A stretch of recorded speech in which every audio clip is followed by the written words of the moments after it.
And we're live. Yeah. What's good, people? It's your boy, Icarus Gray. And it's your homeboy, Tall Play, TJ. Oh, God. And this is the No Rhyme or Reason podcast, where we talk about everything.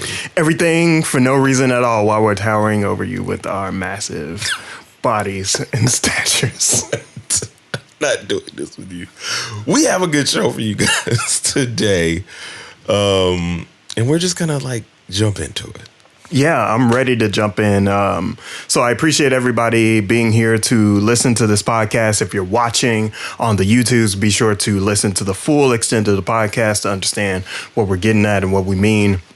And we'll be posting some more clips to the YouTube more frequently. I'm really happy about that. And we got a new segment today, so I'm glad. We're going to start with our first topic. Mr. Ebro, the old man Ebro, as he says himself, is talking about hip hop's 50th anniversary, and we've been on that for a while. So I don't think we're in this category of people that he's talking about. But he says that on his Twitter page, making all this money because of hip hop, and artists can't even post a thank you to hip hop on the day of hip hop. It's August 11th. Is the anniversary of hip hop, 50 years since its inception. And so we can jump into how we feel about this post. He also mentions that these same artists will later on down the line, he doesn't want to hear them saying anything about I don't get the appreciation or whatever I deserve. And that was my first thought, is that's what's gonna happen. You know, some of these artists, if they have the longevity at all to even get to that point, are going to be looking around and wondering why people don't appreciate them. And it's well, you don't even appreciate the craft or hip hop in general. So do you think he's targeting a specific generation of people?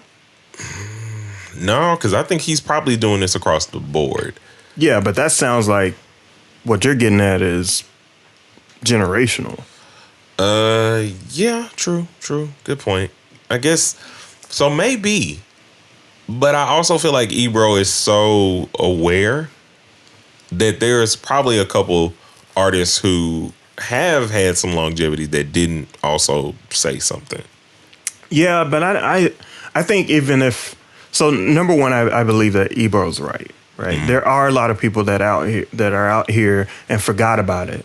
I think it's the major labels that forgot about it. Joe Budden made this comment on this podcast.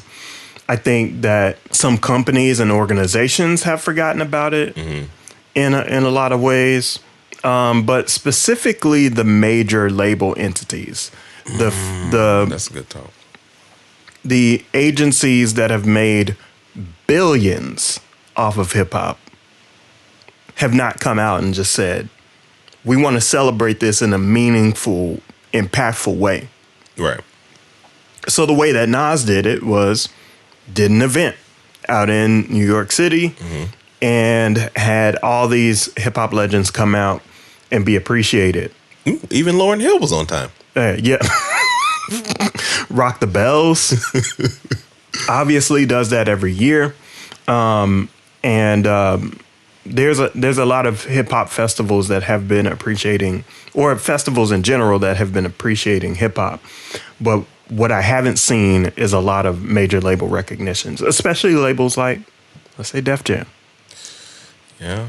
Interscope, Atlantic. Yeah. Where are these labels with their hip hop presence? Or even LaFace, right?